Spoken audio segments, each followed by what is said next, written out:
Atos, capítulo 9.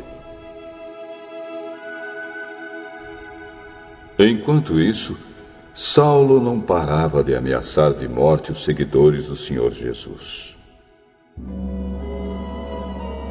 Ele foi falar com o grande sacerdote e pediu cartas de apresentação para as sinagogas da cidade de Damasco. Com esses documentos, Saulo poderia prender e levar para Jerusalém os seguidores do caminho do Senhor que moravam ali, tanto os homens como as mulheres. Mas na estrada de Damasco, quando Saulo já estava perto daquela cidade, de repente,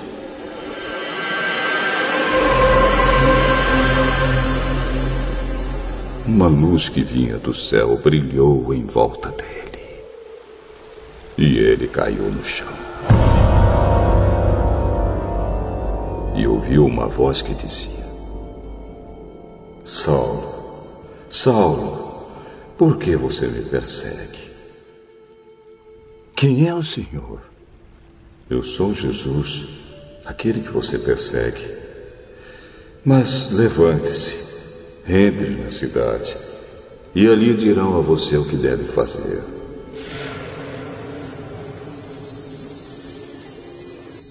Os homens que estavam viajando com Saulo ficaram parados, sem poder dizer nada. Eles ouviram a voz, mas não viram ninguém.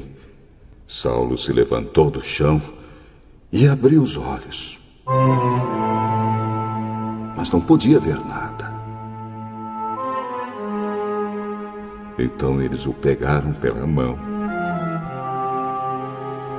e o levaram para Damasco. Ele ficou 3 dias sem poder ver, e durante esses dias não comeu nem bebeu nada.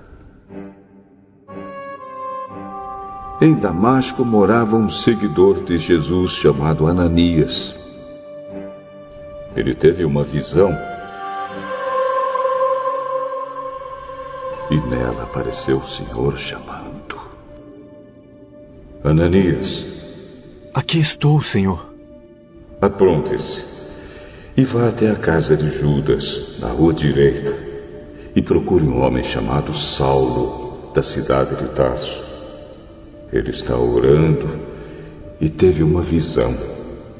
Nela apareceu um homem chamado Ananias, que entrou e pôs as mãos sobre ele a fim de que ele pudesse ver de novo. Senhor, muita gente tem me falado a respeito desse homem e de todas as maldades que ele fez em Jerusalém com os que creem no Senhor. E agora, ele veio aqui a Damasco com autorização dos chefes dos sacerdotes para prender todos os que te adoram. Vá, pois eu escolhi este homem para trabalhar para mim, a fim de que ele anuncie o meu nome aos não-judeus, aos reis e ao povo de Israel. Eu mesmo vou mostrar a Saulo tudo o que ele terá de sofrer por minha causa. Então Ananias foi. Entrou na casa de Judas, pôs as mãos sobre Saulo e disse: Saulo, meu irmão, o Senhor que me mandou aqui é o mesmo Jesus que você viu na estrada de Damasco. Ele me mandou para que você veja de novo e fique cheio do Espírito Santo. No mesmo instante,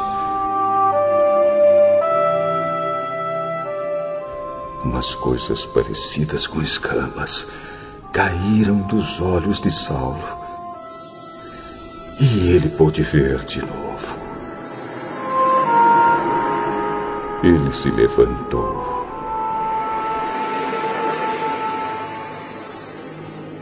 e foi batizado.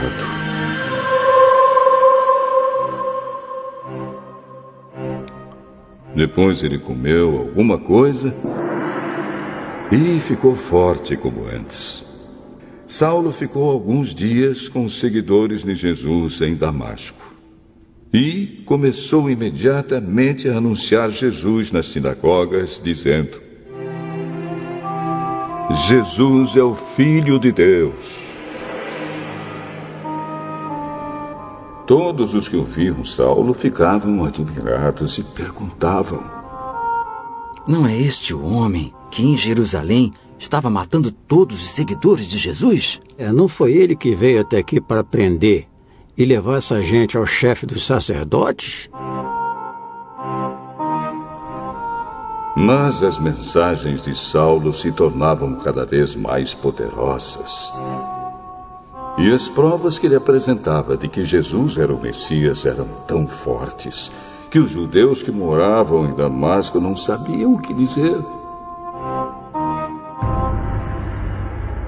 Muitos dias depois, os judeus de Damasco se reuniram e resolveram matá-lo.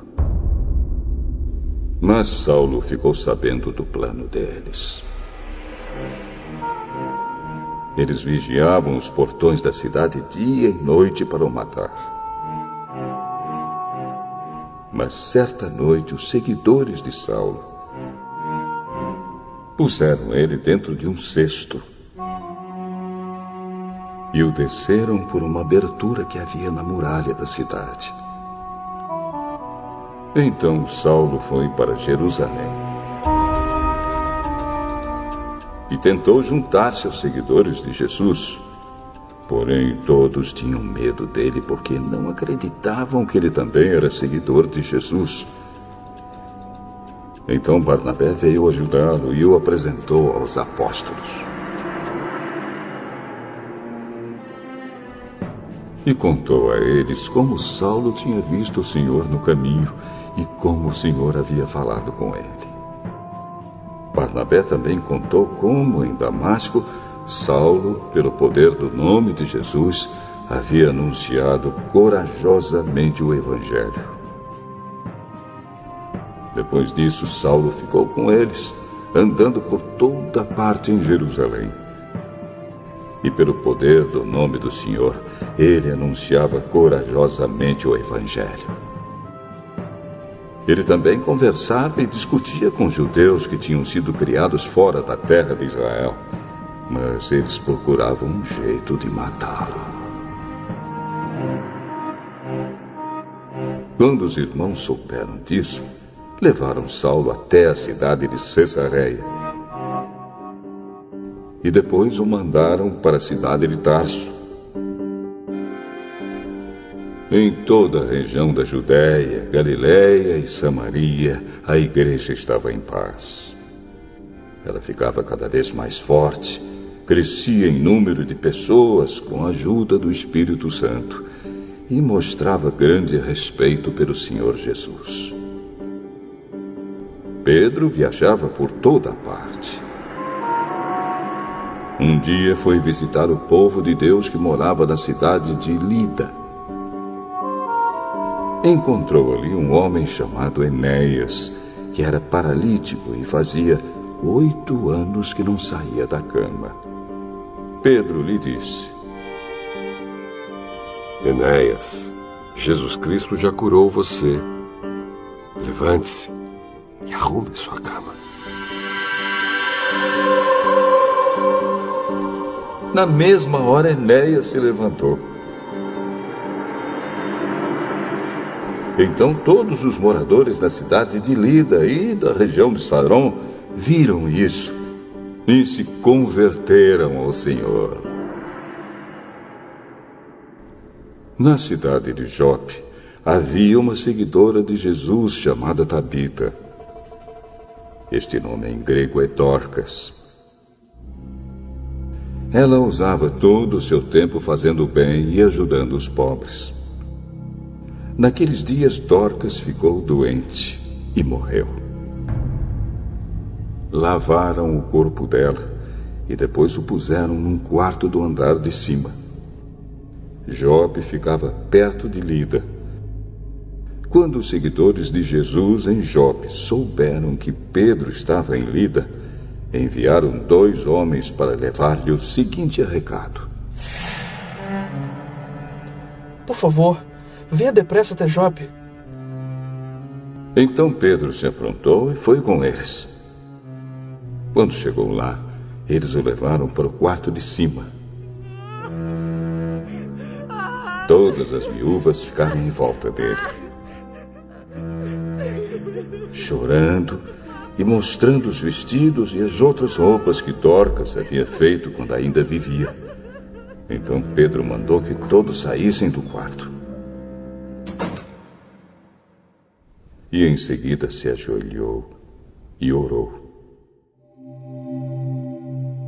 Depois virou-se para o corpo de Dorcas e disse: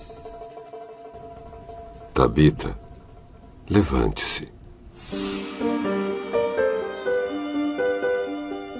Ela abriu os olhos e, quando viu Pedro, sentou-se. Pedro pegou-a pela mão e ajudou-a a ficar de pé. Em seguida chamou toda a gente da igreja, inclusive as viúvas, e a entregou a eles viva. As notícias a respeito disso se espalharam por toda a cidade de Jope, e muitos creram no Senhor. E Pedro ficou lá muitos dias, na casa de um curtidor de couros chamado Simão.